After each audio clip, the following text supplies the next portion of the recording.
Welcome into Extreme Shopping here at QVC. Extreme Shopping meets the Grateful Dead. That's the name of the show this evening. My name is Dave King. I welcome you into the show. Now, we actually sent a crew out to Latvala, California, which is the headquarters for the Grateful Dead, to really do some filming and, really spend some time with the dead. They've not been seen since or heard of, so I don't know what's going on out there, but I tell you what, we'll probably do the show from here, but we're going to have a great show nonetheless. We have got Dick's Picks number 11. That's going to be great for you. Plus, we have Dick's Picks, a compilation of 1 through 6. We have got a lithograph that's going to knock your socks off and a really cool T-shirt. Now, I was really looking forward to going to Nevada, California because, that is the headquarters for the Grateful Dead. But, things happen. And what's going on? That's not what we wanted to do. That's not how the show was going to be done. I was afraid of this, and that's one of the reasons why we've kept all our equipment all these years, I think. And press a few little buttons here. Dick's Picks is going to be really great. I'm going to do a couple of things here. Yeah, come on. Check this out, Dick. I got it. I'm doing it. He's here. 345-1515. And you're going to get Dick's Picks number... Hi, Dave. Hey. Hi, Dave. Welcome to our house, Dave. How you Make doing? yourself at home. I'm in Westchester. No, you're not. Not anymore. But we're glad to have you. Welcome. And really I'm Dave good to King, see you. and you are... I'm Steve Parrish. Steve. Hi, I'm and Dick. this is Dick. How are you, Dick? Pleasure to meet you, Dave. Of Dick's Picks, then. Yes. No, you wear that. Hi, welcome to our vault. This is the Grateful Dead live collection of tapes from the 72 era here, 14-inch tapes. And Had your mic, but from the top or from the end? Top. Close the door. Hi, I'm Dick Latvala, and welcome to our vault. This is the Grateful Dead live collection of tapes. Just put my own arm in it. I'm sorry.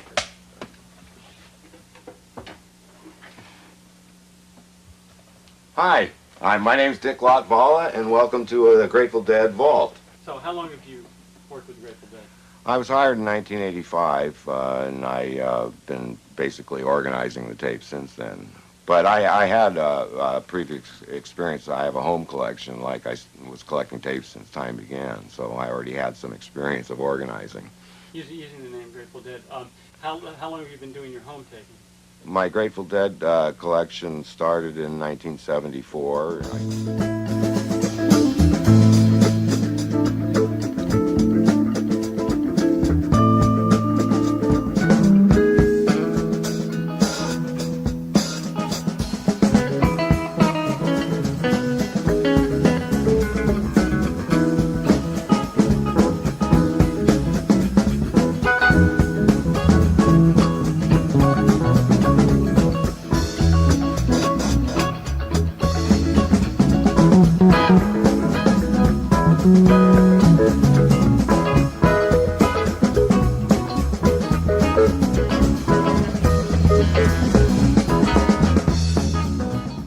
The Grateful Dead had ended 1973 with a 2-night run at Curtis Hickson Memorial Hall in Tampa, Florida. So outstanding and memorable that 18 years later, when the band's archivist Dick Latvala was asked to select shows for official release, his first pick was Night 2.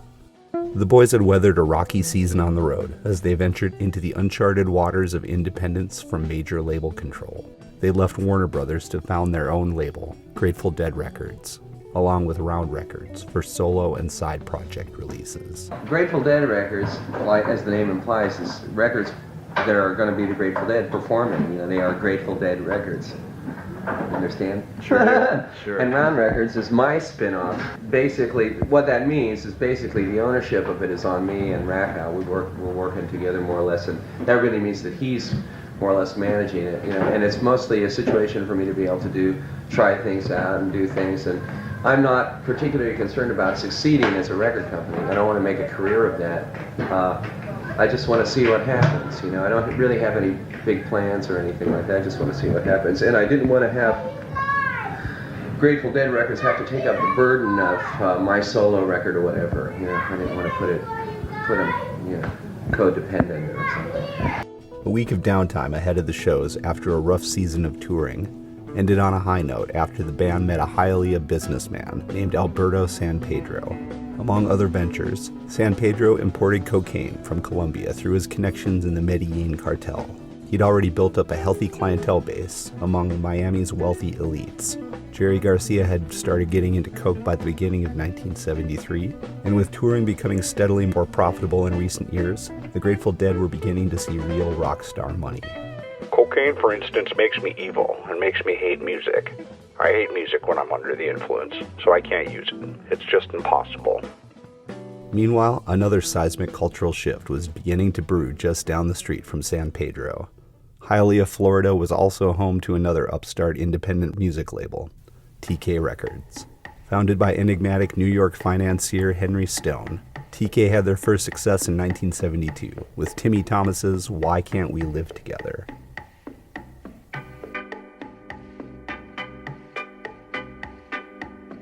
While the socially conscious soul anthem draws heavily from Marvin Gaye's transcendent What's Going On, the moody samba beat that undergirds the song gives it a particularly ethereal quality.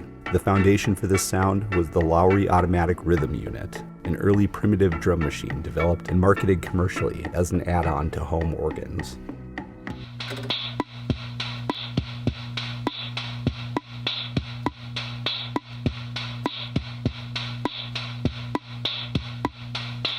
A young apprentice engineer at TK's studio named Rick Finch and a part-time order filler in the warehouse named Harry Wayne Casey had been working in the studio after hours recording their own original material. Looking to appeal to younger audiences of the Miami club scene, Casey and Finch started creating tracks that emphasized danceable beats and simplistic lyrics. They also looked to incorporate junkanoo, a regional music style and cultural tradition that dates back to 17th century colonial Jamaica. Around Christmas time, slaves on plantations were given a 3-day reprieve, and they would celebrate with music, dance, and elaborate costumes. They saw some minor R&B chart success with their first 2 singles, Blow Your Whistle and Sound Your Funky Horn.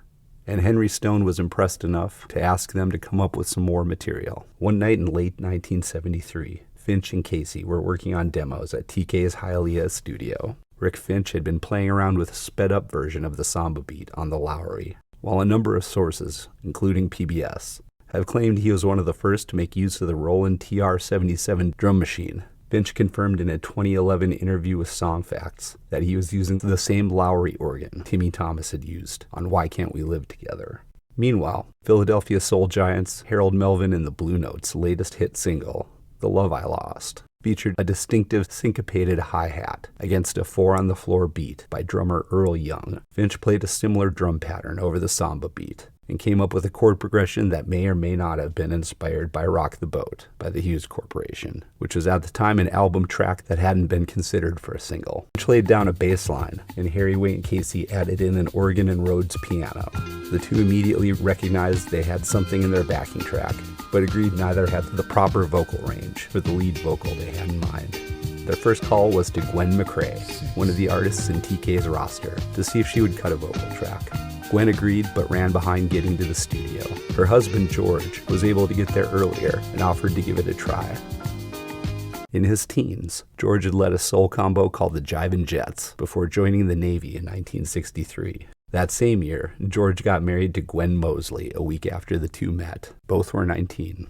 After his discharge in 1967, George tried to reform the Jivin' Jets, but his attempts to involve Gwen in the group quickly deteriorated, and the two instead began performing as a vocal duo. They recorded 3 songs for Henry Stone's Alston label, which had some regional success. After Gwen's cover of Bobby Blue Bland's Lead Me On was picked up by Columbia and cracked the R&B Top 40, Stone signed her to a solo contract with TK's subsidiary Cat Records. George formally retired from performing to become her manager, but continued to pick up occasional session and club work around Palm Beach.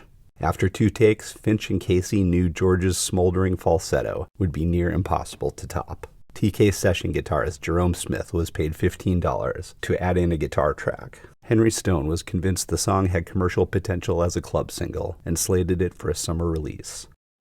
This creeping fungus of pseudo-intellectual music passed off as rock.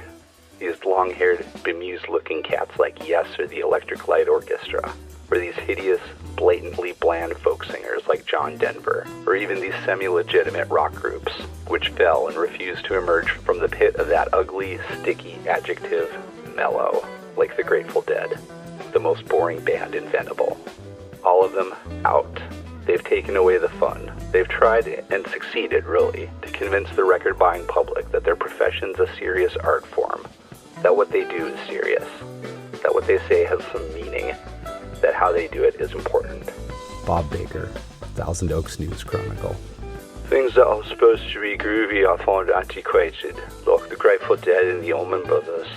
Ian Hunter, lead singer, Mott the Hoople. With high-fidelity stereo and quadraphonic audio growing in popularity in the early 70s, the Dead's obsessive commitment to sound quality kept them at the cutting edge of technology. But in their 10th year together, the band were by no means fresh faces in the music industry. As their fan base grew more devoted, new fans from the coveted youth demographic were often introduced by someone like an older sibling.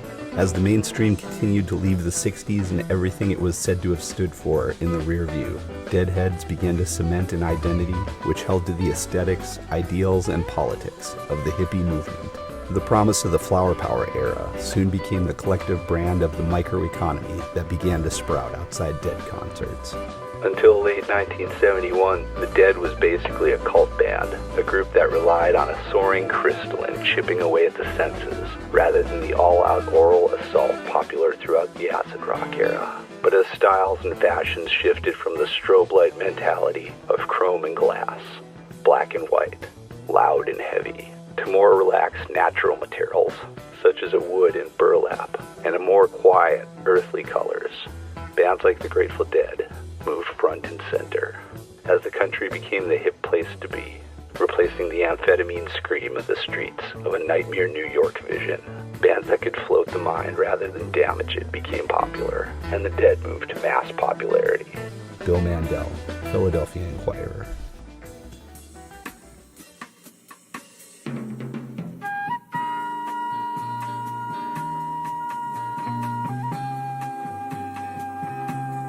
Jerry Garcia spent the beginning of 1974 playing with Merle Saunders in smaller venues around the Bay Area, along with Bill Kreutzmann on drums and Martin Fierro on sax and flute. He also began work on a new album with friend and bassist John Kahn, while his 1972 debut on Warner Brothers had been a true solo affair, to the extent that he played every instrument but the drums himself. For his sophomore effort, Jerry asked John to take the lead as producer. Apart from Irving Berlin's Russian Lullaby, Jerry's pick for a track, John chose covers of mostly album tracks by popular contemporary artists of the time, like Dr. John, Van Morrison, and Stevie Wonder, along with one original co-written with Robert Hunter, Midnight Town. Around this time, John also began dating singer Maria Muldaur. Maria had played with Jim Kweskin and the Jug Band in the 1960s. After her divorce from bandmate Jeff Muldaur, Maria had released her debut single on Reprise Records, Midnight at the Oasis, which was beginning to see success in the charts by 1974. John started playing bass with me in 1974 and soon became the love of my life. You're gonna drive me to drinking if you don't stop driving that hot rod Lincoln.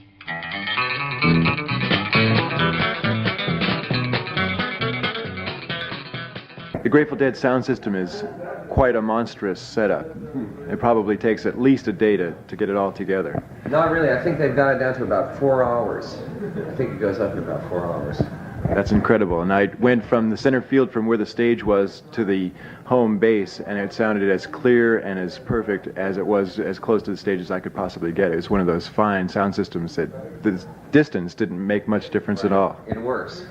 That's the thing about it, is that it works. We were talking earlier, too, about how your guitar bounces off walls and how you really like to project your guitar work into the outermost reaches. Yeah, that's a certain amount of, a lot of my approach to the guitar on the technical level has been to be able to project to the back of the house. It's like I explained, it's from going to concerts in the old days, and in the days when people had real dumb little PAs and stuff like that, and wishing I could hear the guitar player better. There was a time back in the 70s when we had an ongoing experiment that was the wall of sound, they called it. I had a 30 or 40 foot stack of speakers that was powered by, I think, 1 or 2 Mac 350s. I don't think anybody's ever made an amp quite like that since. A huge undertaking, but it was, you know, at least we did it. The Wall of Sound originally referred to Phil Spector's groundbreaking and commercially successful production style. Developed at Gold Star Studios in the early 60s with the help of engineer Larry Levine and the fabled Wrecking Crew, the key to Spector's Wall of Sound was to record several instruments playing in unison with little to no track isolation. The bleed over saturated the mix, resulting in an output that sounded big. In several ways, Owsley Stanley's Wall of Sound was the opposite. His penultimate PA setup consisted of 6 individual sound systems, one for each guitar, bass, drums, piano, and vocals. The biggest technical advance for 1974 was the distinctive cluster of vocal speakers, which connected the 2 towers.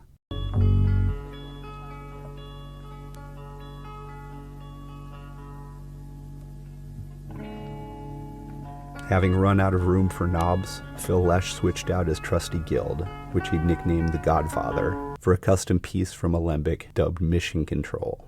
With Mission Control, Phil was now able to send the signal from each string to its own speaker stack. Keith Godcho continued to play the Fender Rhodes alongside the grand piano, and as he grew more confident on it, used the electric piano to full effect in expanding the group's sonic palette that year. Bob Weir set aside his Gibson SG with the underperforming built-in phaser for his favored 58 335. In late February, the Dead played 3 nights at Winterland to warm up for the premiere of The Wall of Sound on March 23rd at the Cow Palace, billed as the Sound Test.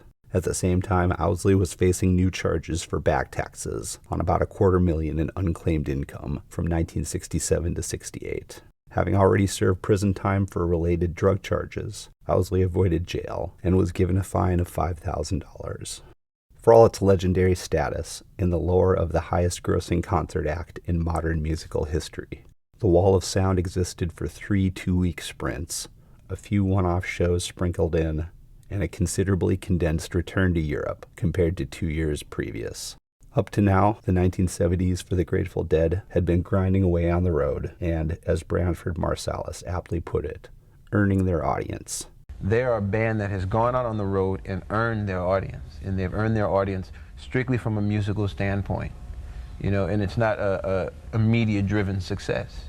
It's not a marketing tool. They went out and with virtually no visual representation in terms of video or interviews or television articles on them, they went out and sold their own tickets, sold their own albums, and consistently sold out 18,000 seat or greater seat venues, based sheerly on the reputation that they had in the eyes of their fans. The weight of technical and chemical excess would make 1974 their least productive touring year on record. While proceeds from touring over the last couple years had continued to bring in a fairly steady revenue stream, their newly founded in-house recording label was not off to so good a start. The Grateful Dead Recording Company's first album, Wake of the Flood, barely hit the streets last October before imitations started competing for sales. "We went out and bought 60 or so counterfeits for a couple bucks each," said company president Ron Rackow. "We gave the distributors a few copies each so they could compare them with the real thing." An FBI affidavit filed last December quoted one Los Angeles record dealer as saying he was offered 100,000 counterfeit Grateful Dead albums at $1.50 each, compared to a wholesale price of about $2.40 for the legitimate product. A Berkeley, California dealer purchased 297 counterfeits, and a Denver dealer was offered the same Grateful Dead album at $1.65 per copy, the FBI said. Both outlets dealt with the same Van Nuys, California distributor. Columbus Ledger.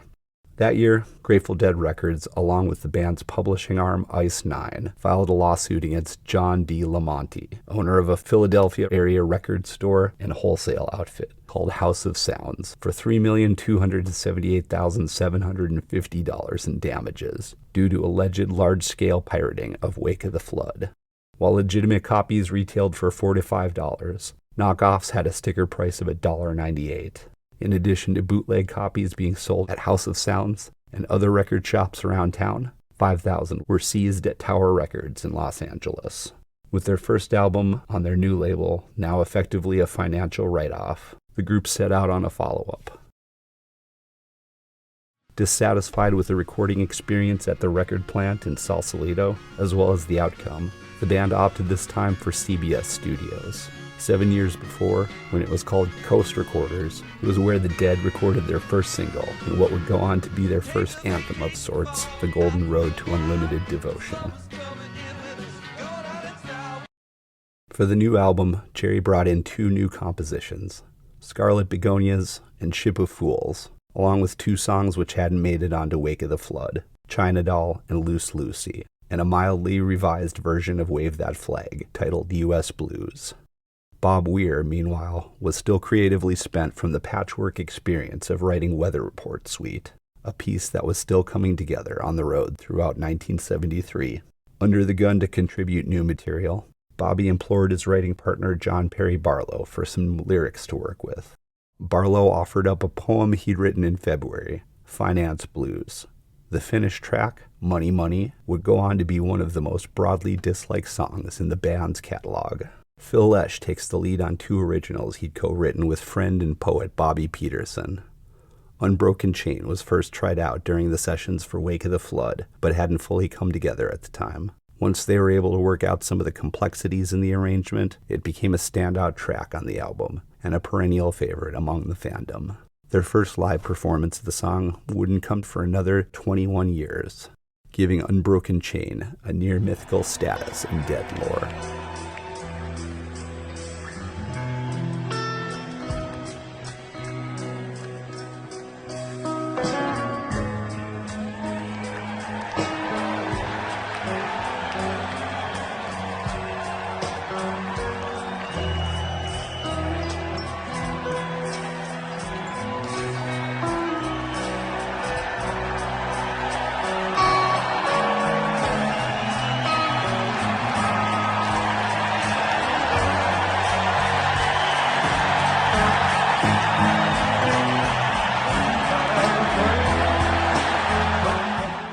Phil's second track on the album, the up-tempo, Bakersfield country-inflected Pride of Cucamonga, would never be performed live by the band.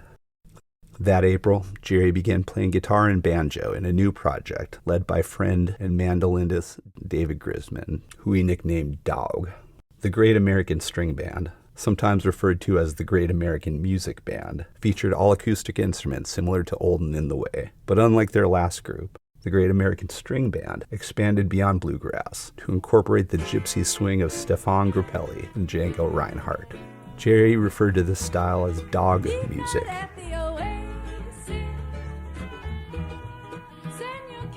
The Great American String Band played their first show in Hollywood on April 20th.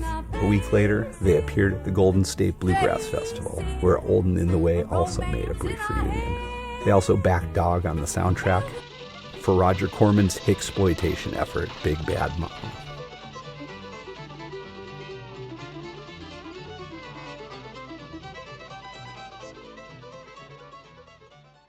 The Wall of Sound's first time on the road would ultimately go the most smoothly and relatively without incident. The Pacific Northwest was solidly Dead country, as Vancouver, Seattle, and Portland were some of the band's earliest satellite bases outside the Bay Area.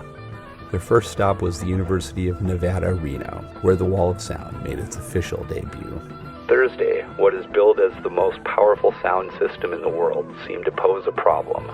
There's a possibility that the concert could be stopped by a court order, resulting from petitions reportedly being circulated by residents near the campus.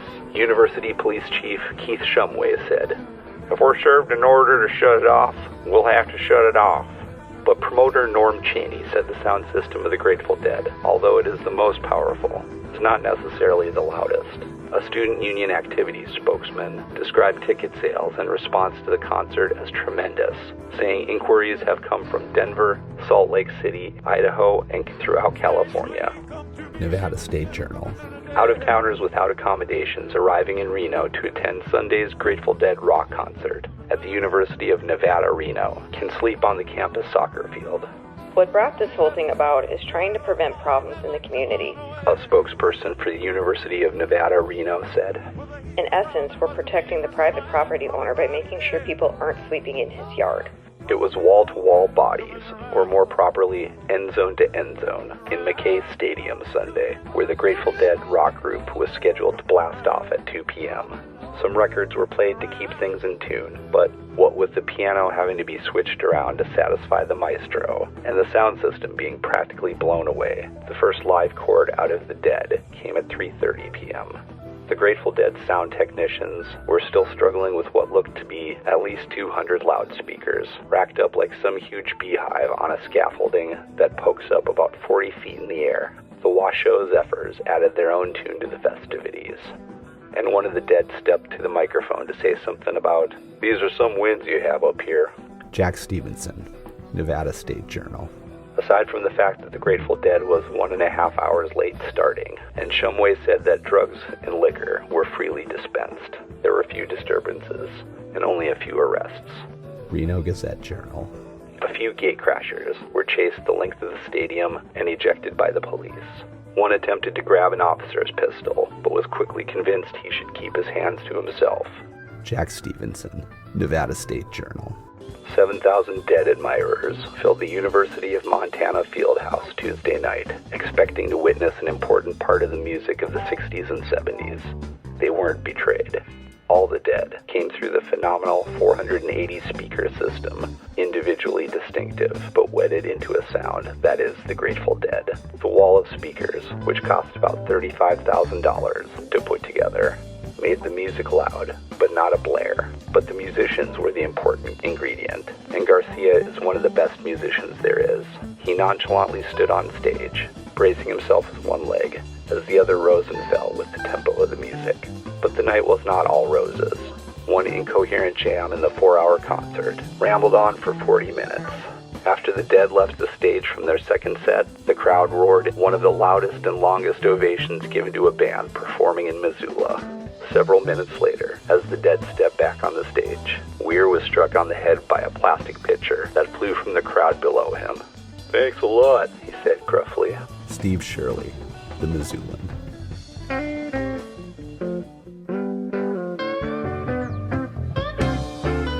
Bobby debuted his sole contribution to their yet-to-be-released album at the PNE Coliseum in Vancouver, and played it again for the next 2 shows. The third performance in Seattle would turn out to be the final, making Money Money one of the shortest-lived songs in the Grateful Dead's repertoire. But the May 21st show at the University of Washington's Heck Edmondson Pavilion would be significant for another reason.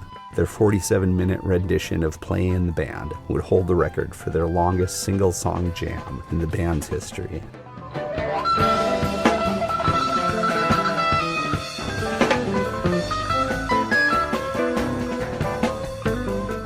They ended this run at UC Santa Barbara, where Maria Muldaur and the Great American String Band opened for them.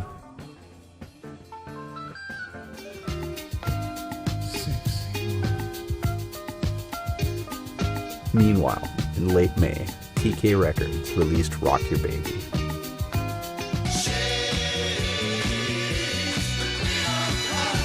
The prior month, Casey and the Sunshine Band had put out their debut album, Do It Good, along with their first single, Queen of Clubs, which featured George and Gwen on uncredited backing vocals. A promotional push led to heavy airplay in the UK. The single reached number 7. Rock Your Baby entered the Billboard charts at number 93 the week of June 1st. On the back of the success of Queen of Clubs, Rock Your Baby began to pick up traction in the UK. Meanwhile, a remix of Rock the Boat by the Hughes Corporation, with the bass boosted, had been released as a single just ahead of McRae's. It became a favorite in dance clubs or discotheques, which spurred crossover success, driving it to number 1 the week of July 6th. The following week, it was overtaken by Rock Your Baby. Disco had surely arrived, but just as quickly came the discofication of the music industry. Through the Grateful Dead's business association with Alberto San Pedro, their initial connection to high-quality, large-volume Colombian cocaine, an arrangement was made to transport kilos from Miami back to San Francisco via stewardesses who were able to carry personal luggage on flights without fear of inspection.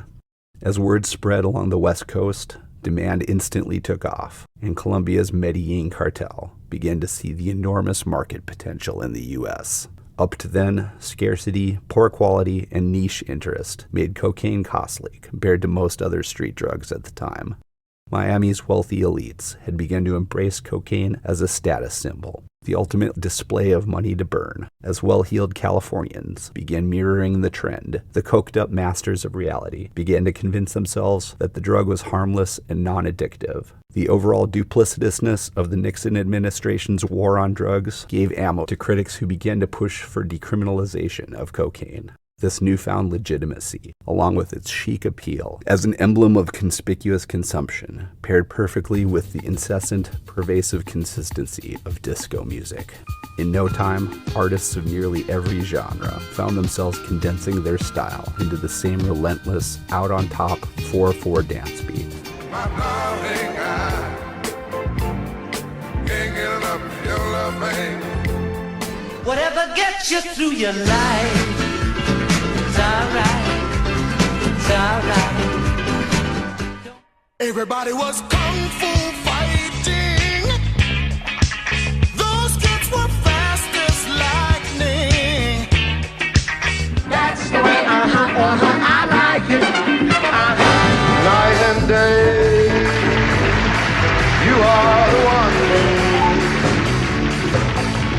Only you need the moon under the sun, whether near to me.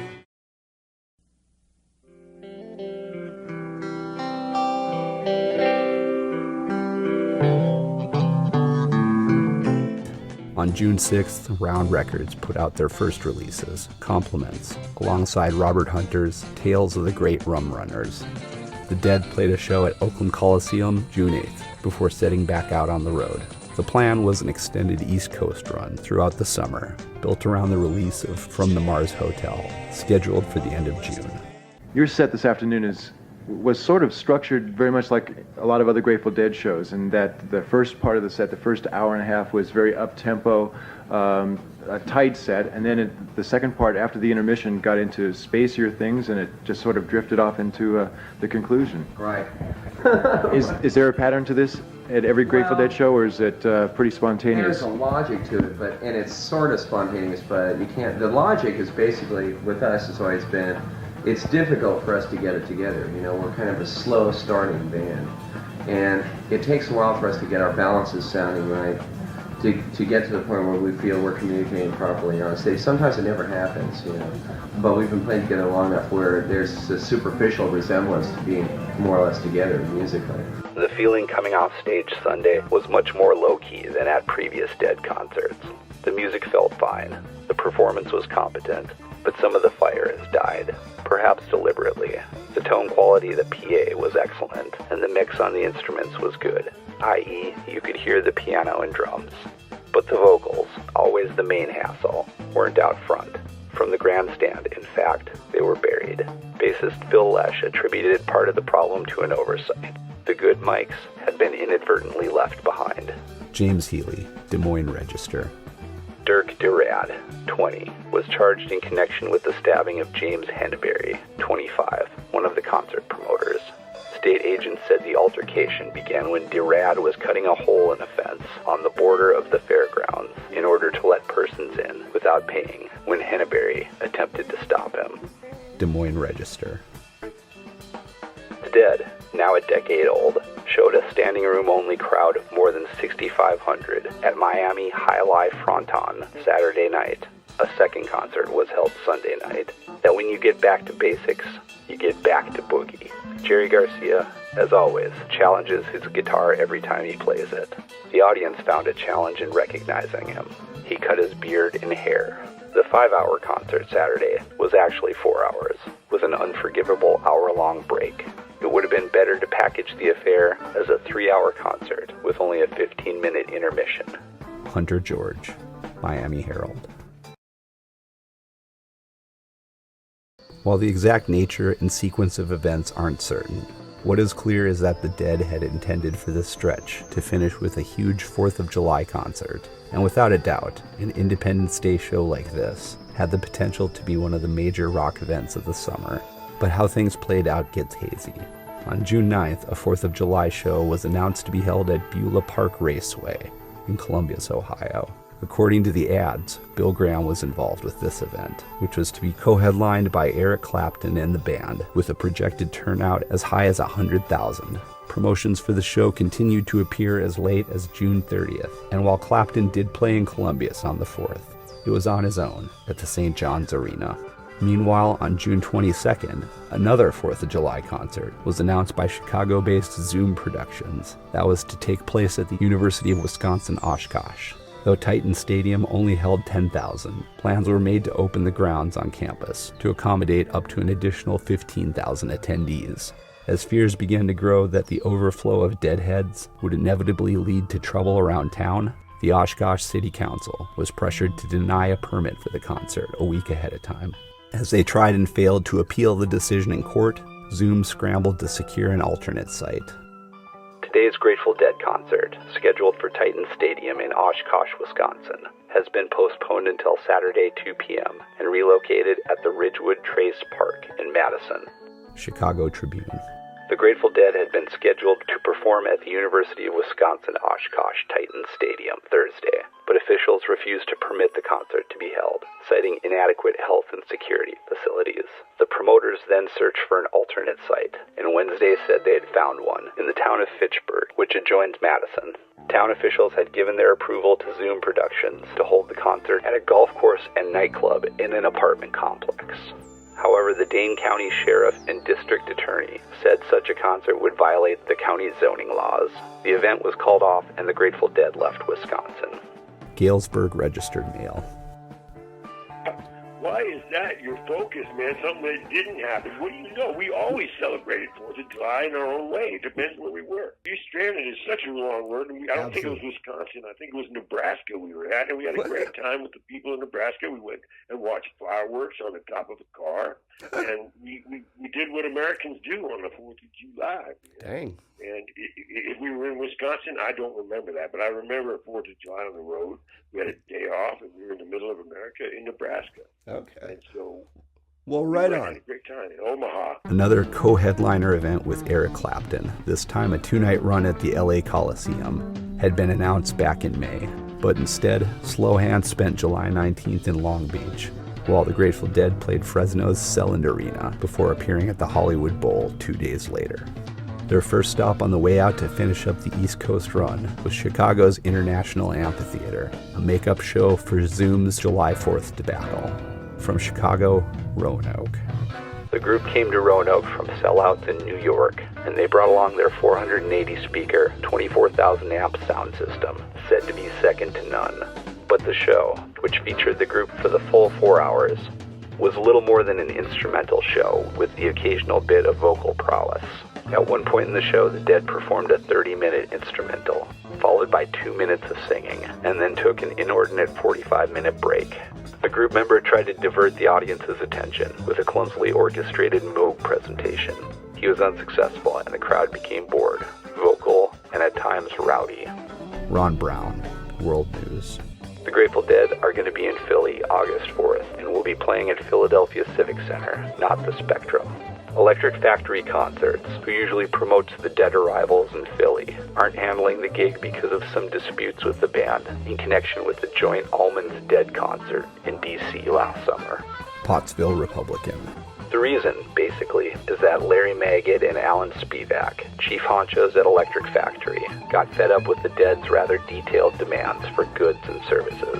For example, the Dead supply concert promoters with a 2-page list of food items they must have to serve their staff of 30, Primary on that list is a complex sit-down steak dinner that must be served at the hall before the concert. The last time the Dead played the Spectrum for Electric Factory concerts, they were served spaghetti dinners. Alan Spivak ended up with spaghetti all over his Western cowboy shirt, compliments of some disappointed Dead equipment handlers. Philadelphia Inquirer. The Dead, who opened a sold-out two-night stand at the Civic Center last night under the aegis of Midnight Sun Company, gave one of the crispest, tightest concerts in musical history, dipping into the entire Dead repertoire, including Jerry Garcia's and Bob Weir's solo albums. The band showed what a major rock concert can and should be. Bill Mandel, Philadelphia Inquirer. The 32,000 wet, soggy rock fans who showed up for the Grateful Dead concert at Jersey City's Roosevelt Stadium will get a chance to dry off a bit before the city attempts to give the canceled show a second chance. Last night's show failed to materialize for the fans, some of whom had traveled hundreds of miles, when heavy rains and lightning presented a possible hazard to the performers who would have had to play on a virtually unprotected stage. Several thousand ticket holders who were being turned away from the stadium as a result of the cancellation pushed their way past wooden barricades at the gate. Jersey Journal Observer. 8 young men faced drug charges today in Jersey City Municipal Court in the aftermath of last night's Grateful Dead rock concert at Jersey City's Roosevelt Stadium. The 8, none of them from Hudson County, were all arrested inside the stadium itself or on the grounds just outside by detectives who said they were selling drugs to concert patrons. All were charged with possession of and dispensing drugs, which police said ranged from marijuana and pills to hashish. Most were from Brooklyn, with the others from suburban communities in New Jersey and New York. The stadium was at capacity for the concert, which had originally been scheduled for last Friday, but was rained out. An estimated 30,000 fans of the popular rock group turned out to hear the popular group at that time. Jersey Journal Observer.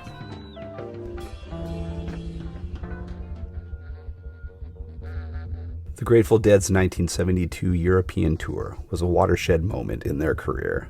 The triple live album that came out of it captured a distinct turning point into the God Show era, regarded by many as the band's finest hour. In the time since they last been abroad, the Dead had redefined what a record label could be, as well as revolutionized the live concert experience. By a number of metrics, their return to Europe 2 years later saw them as conquering heroes. However, by September 1974, the Grateful Dead were at the end of their rope. The logistical challenges of transporting the wall of sound, shady promoters with equally shady bookkeepers, and the sheer exhaustion of continually nursing the Grateful Dead over the last decade into the behemoth it had grown into had come to a head. Cocaine had promised energy, vitality, and bliss, but as always delivered only vanity, conceitedness, paranoia, and hostility. And the parasitic hangers-on who inevitably came along with it only added to the tension and confusion. You can't play music and get rich. And I mean, even the cats that get $100,000 a gig, they don't get fucking rich. It goes everywhere. Because musicians essentially aren't in a position where money is what's happening with them. Music is what's happening, and the money goes places. Every musician that gets a lot of bread, man, spends it on their culture, man, on their scene, man. They spend it on dope. They spend it, if they lay it out, man, to other people just like them, man, and it stays in the fucking community, and it moves around real fast. And the reason there are so many heads who are able to live on the street is because there's a fucking lot of musicians make a lot of bread and spend it. You don't see rich musicians wearing Brooks Brothers suits. That's all I can say, man, is we ain't from here. But for a lot of fans, a lot of Deadheads, myself included, he sort of took on an air of mystery because he didn't speak a lot on the stage, so people would ascribe all sorts of things. He's wearing a black T-shirt, that means this. Right on him, he's wearing a red T-shirt tonight, that means the moon is full, or Yeah, and at the same time, though, he knew who he was, and he knew what he could do. His power, his influence. Yeah. But he was very, very careful with it. I never knew him to abuse that power. Which is a rare thing. Though. Yeah, exactly.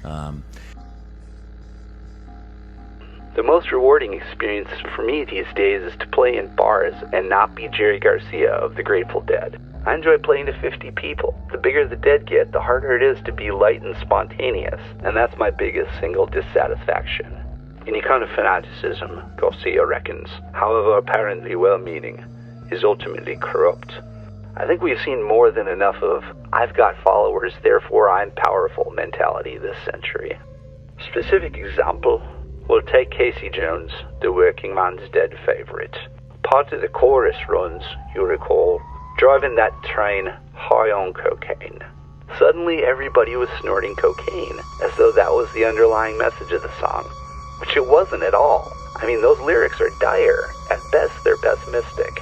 Drugs aren't necessarily good or bad. They may or may not help you see what you want to see.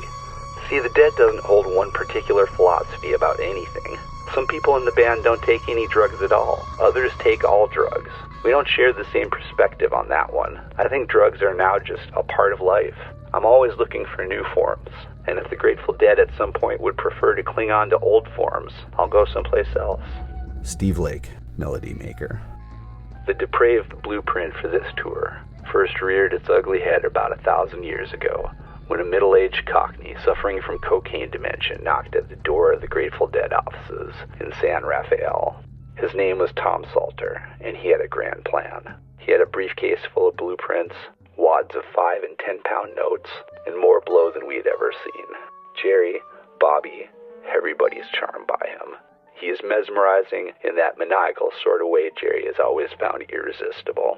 And like Charles Dickens on a coke binge, he keeps on repeating, "Wait till you see the alley-pally lass, blow your bloody little hippie minds, they will. What's left of them?" He's bald as a badger and tenacious as a terrier. Salter can steamroll you to death, and we don't at this point have that kind of stamina. The man is there at 11 o'clock at night, and he's back again at 9 the next morning, all bubbly and cheerful, and still raving on about this trip to Europe. Out of desperation, we give in. We agreed to do it, whatever it is. Rock Scully. Described as more of a groupie than a tour manager, Tom Salter plied the band with unlimited quantities of drugs. His crew leader, Johnny Bindon, had a lengthy criminal history and casually boasted about murders he'd committed. We're tearing each other apart. The band hates the roadies, and we've had it up to here with them. It's a fucking horror, man. It's a nightmare. They bought themselves some new hardware, massive amplification equipment, and a Rolling Stone style lighting rig with reflecting mirrors. But on Monday night they had problems with it, and the stage remained in almost perpetual darkness. The performance started over an hour late. Long stretches of it were competent but frankly dull. Robin Denslow, The Guardian. What Salter tells me he's sold is off by half according to the band's estimate. We do one more show, and it's the same damn thing all over again. Now I'm worried. A good half the tickets for our shows are going to the London underworld, sold in pubs, at the door. There are tickets available everywhere. We ask people, where did you buy your ticket? And they say, oh, at the Arms. The pirates have taken over, and they're underselling our ticket price. Now who do you think is going to sell more tickets? By the last night in London, we have a packed house, but the number of tickets sold stays the same. Rock Scully.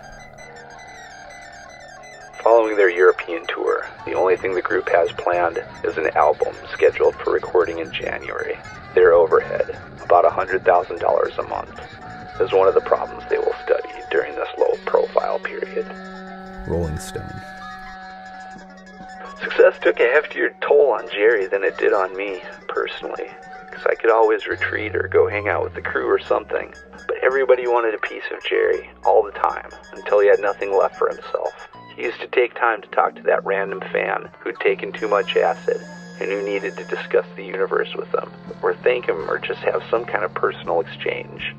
That was really admirable, heroic. But when your audience swells to a certain size, you can't do that sort of thing anymore. There's just not enough time, and there's always someone else in line, raising their hand, demanding attention. By the end of 1974, Jerry was done being that kind of hero. He needed a change of scene. Bill Kreutzmann. The rebearded resident guru of rock, Jerry Garcia, led his tightly knit family through an opening set that was simply pure and clean. The show had its flaws, to be sure. The most notable is the Dead's excruciatingly long jam sessions, which feature anywhere from 1 to 7 performers on stage. Lesh's playing entered into musical space-age journeys that rambled in infinite directions. True Dead fans survived through sheer love, while many in the crowd became anxious for some melody or beat they could dance to. Another low point was an overabundance of lighting necessary to get the affair on film. At one point, a crew with handheld cameras waded through and over people to film some young, joyful dancers. Regretfully, this may be the final appearances of the Dead, for a while anyway. The band has been caught in a web of a business that has grown out of control. A tremendous overhead has forced the Dead into an endless chain of producing albums and playing concerts. Dan Roach, Palo Alto Times.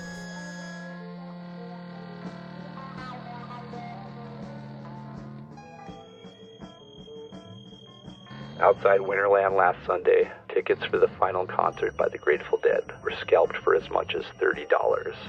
San Francisco Examiner. Someone convinced Mickey to show up and bring a drum kit with him in the back of his car. The thinking was if this was really the last Grateful Dead concert, Mickey should participate and be a part of it. I was not cool with that. Bill Kreutzmann. Were the Allman Brothers, were you guys the first ones to have two drummers on the bandstand together? No, the Dead were doing it first.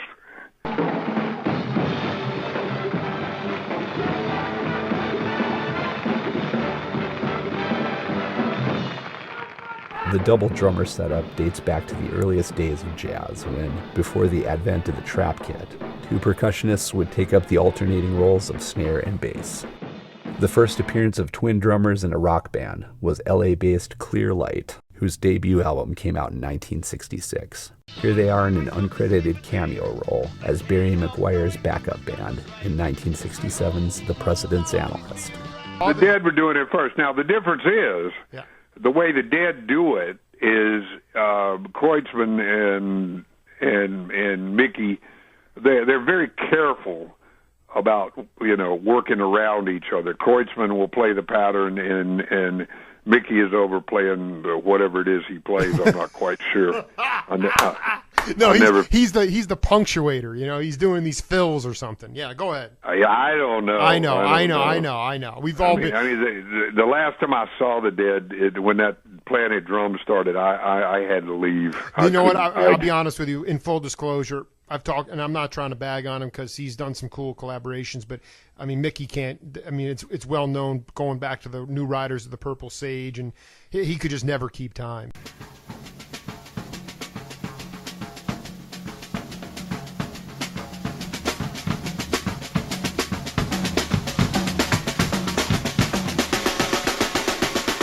It's uncertain exactly when Michael Stephen Hartman became Mickey Hart. What is documented is that Leonard Bernard Hartman legally changed his name to Lenny Hart by the time he signed up for the draft in 1940, while Mickey's given name continues to appear in trademark documents well into the 21st century. It is said that 5 times divorced father of 7 Lenny was at one time a champion rudimental drummer.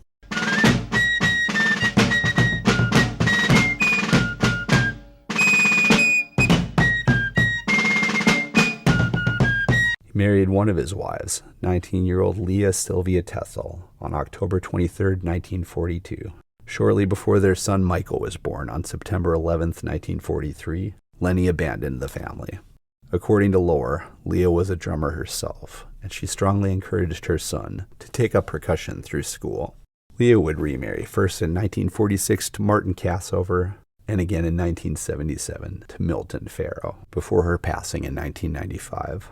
Michael joined the Air Force around 1961, where he played in the Airmen of Note. While stationed in California, he briefly made contact with his estranged father, and the two stayed in touch. Following his discharge from the Air Force in 1965, Michael went to work in Lenny's San Carlos store Hart Music, which became Hart Drum City after Mickey began offering workshops. Two people are tracking each other or playing polyrhythms. Thanks to the shop's endorsement as a Remo retailer. On one occasion, Hart Drum City was visited by Sonny Payne, Count Basie's legendary drummer. Ever the networker, Mickey would leverage this connection to maximum advantage in August 1967, when Basie's orchestra was playing a run at the Fillmore. He met Bill Kreutzmann, or is it Bill Kreutzmann met Mickey? at one of the Fillmore shows. Through Sonny, Mickey was able to ingratiate himself to Billy, and the three left to check out Big Brother and the Holding Company at the Matrix. Sonny was utterly impressed with the show and took off. Mickey and Billy spent the rest of the night getting drunk on scotch and roaming the streets. And Bill and I met up, and he invited me to a rehearsal. I never could find that place they were rehearsing. And then he said, we're playing a concert down at the Straight Theater. And that was it. That's the last thing I remembered. On September 20th, 1967, the Dead were playing the Straight Theater on Haight Street. Billy invited Mickey to sit in for the second set, and Mickey Hart instantly became a member of the Grateful Dead. Almost as quickly, Lenny Hart took over as the band's business manager. When I joined the Grateful Dead, I entered a new world entirely foreign to any previous experience. A lot of money floating around, everybody ripping off each other. I just succumbed to the temptation to take my share, Hart told the probation officer. Camden Courier-Post. As best as I could find, out of Lenny's reported 5 marriages, Leah appears to be his first. After abandoning her in 1943, Lenny remarried before his deployment to the German front, where he incurred a minor injury. He abandoned his second wife not long after returning stateside, and in 1948 married again. Bride number 3, Renee, was a 17-year-old aspiring dancer and actor who performed under the stage name Gail Adams. By this time, Lenny had taken up the real estate game. Operating as a realtor and mortgage broker, Lenny began flipping properties in Brooklyn. In February 1954, he was reporting a record profit of $4 million a year. By September that year, he and Gail separated and filed for divorce. At the time, Gail was performing as an extra in the Broadway run of Cole Porter and Abe Burrows' Can-Can.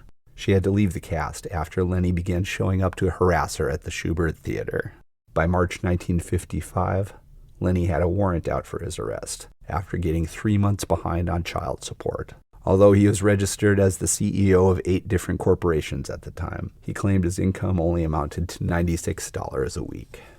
In April 1957, Lenny Hart set up the Crest Investment Company in Van Nuys, along with the American Loan Company in San Bernardino. In December 1960, he was arrested on 9 charges of grand theft, along with 2 counts forgery. He was found guilty of operating a deed fraud scheme, offering 10% profit on investments, and skipping out with the money when investors tried to withdraw. Hart was able to negotiate a plea bargain and was sentenced to 10 years probation in April 1962. It's uncertain if the band was aware of his probation status during the time he was their business manager. Towards the end of 1969, Jerry recorded several tracks of solo guitar to be included in Michelangelo Antonioni's Zabriskie Point. He and Lenny traveled to LA to record on the MGM soundstage. Jerry was to be paid $11,000 for his work. Zabriskie Point was released in February 1970, and Jerry and Carolyn Mountain Girl Adams had just given birth to their first daughter, Annabelle. Jerry Garcia had endured an upbringing marked by hardship and trauma, and adopted a near-monasterial devotion to the pursuit of musical development.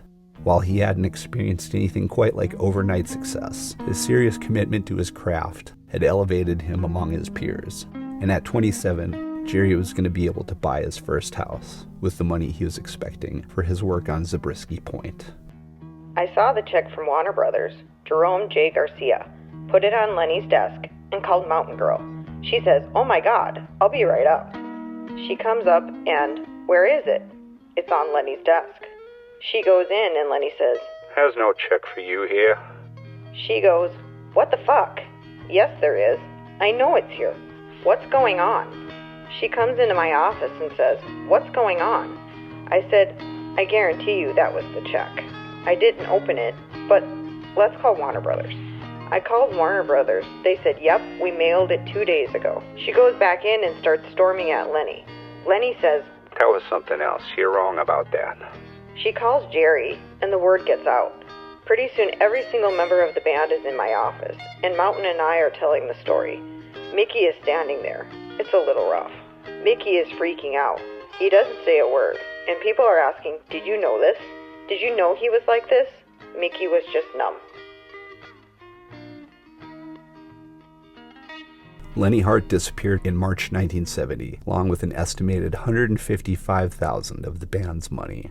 He was arrested in San Diego on July 26, 1971, after private detectives hired by the group tracked him down. By then, Reverend Lenny Hart was offering baptisms under the auspices of the Assembly of God Church, who for their part denied any affiliation whatsoever. Meanwhile, the Grateful Dead forged ahead, touring heavily throughout 1970, largely out of necessity to recoup their losses. In February 1971, the band began a 6-night engagement at the Capitol Theater in Port Chester. Mickey only made it through one show. But Mickey was in bad shape during that run. He'd been getting into dark drugs. This is before Jerry and I had gotten into heroin. Thank God it didn't kill Mickey Hart, but it did get him bumped from the band. He was getting really spacey and just getting so far out there that he wasn't able to deliver the music. It became impossible for me to play with him. Bill Kreutzmann. It fell on Billy to break the news to Mickey, who retreated to a disused parcel of land he was renting from the city of Novato for $250 a month and used as a hobby ranch. He soon began building a commercial-grade recording studio in the barn. With little residual income from his time in the Dead, Mickey's source of funding for the top-of-the-line audio gear remains a mystery. At any rate, Mickey remained in the Dead's orbit by offering up the use of Mickey's barn for less formal projects. Mickey also produced a solo album, Rolling Thunder, with Jerry and Phil backing him. Meanwhile, following his arrest in 1971, Lenny Hart was sentenced to probation. He continued to outwardly identify as a man of faith while working with school music programs in the area. Lenny began promoting an instructional program called Music in Motion and published the first volume in 1973. Since returning to Marin, Lenny Hart has lived in a religious commune in Novato and has done volunteer work in the Mill Valley School District's program. Camden Courier Post.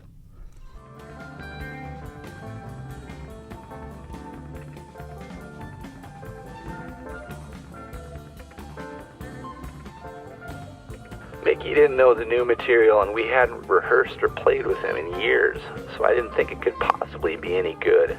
And it wasn't that night. Personally, I was insulted that everyone else backstage rallied behind Mickey. The whole situation became really uncomfortable for me, and that was the last Grateful Dead show before the hiatus. Bill Kreutzmann. Tellingly, this performance was so unusable that, despite the significance of the reunion, only the encore of Johnny Be Good would make it into the Grateful Dead movie. Aside from Mickey's unfamiliarity with newer songs, he even struggles to lock into any kind of groove on The Other One, a jam he'd been instrumental in developing. Billy's frustration with the situation becomes audible at points.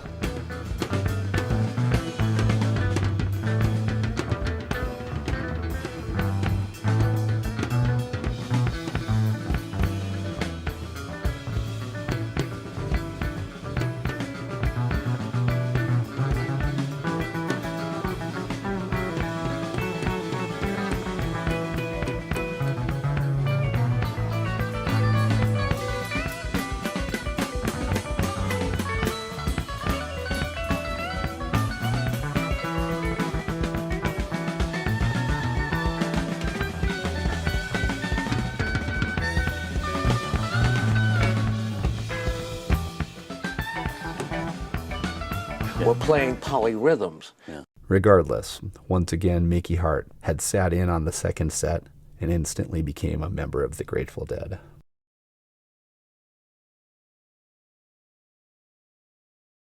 For those who don't want to believe the Dead have gone away forever, one of the many rumors in circulation says they will be back on stage in July 1976. But until then, there's an album coming out in January, plus an album and a movie of the 5 Nights at Winterland last week. The Dead have been reluctant to appear on such programs as In Concert or Midnight Special because they feel they are not visually exciting, and most TV camera crews are insensitive to how rock can be presented, according to Andy Leonard of the Dead's record company.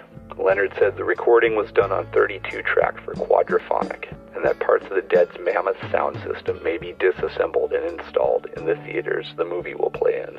Art George, Oakland Tribune. People tire, and you can only do one thing for so long. The band is tired of touring for 10 years, and needs to take a year and go fishing, because they really do. They all have projects they wish to pursue and new material to write. Anyone who does not want them to do it is wanting them to drop dead on the spot through a collective weariness, which only a total change can combat. We mean to keep an office together during the vacation, but revenues will be slight. The Deadheads list has been turned over to Grateful Dead Records to maintain and to let you know what they're doing. So please be patient if it takes a little while to get a response of some sort. Each of the departments of the Grateful Dead must now become self-supporting in order for the organism as a whole to remain healthy. There is a scheme to keep the overall structure intact so that there is something to take care of the details as the show goes back on the road. It is the fine response of Deadheads over the years which leads us to conclude that there is something worth maintaining, and that is what we are up to. You gotta understand some things about us. You gotta understand it, okay? There was a time when we were little. We weren't very big. We were all mixed up. We were in pieces most of the time. All over the place. All over the place. Then we changed. We changed, but something wasn't right. Not everybody understood it. It was still wild. It was still different. It still was something that nobody could put their finger on. And then it changed again. And it got smoother and easier and better. And got better. Then it changed again. And then it became what it is. And it became what it is because of the Deadheads, because of our fans, because of the wonderful thing that they do and that we did with them. And never, never can the marbles fall. Never can they drop. And that's something you got to remember if you're going to work on this with us. Don't drop the marbles. Don't lose them. You don't understand. You guys don't understand. Follow me. Look what you made me do! Made me do! Made me do! No! No! Look what you made me do!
Hey, you two guys.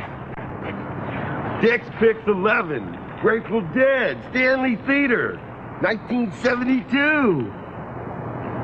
What's the matter? Are you guys deadheads or what? What's going on here?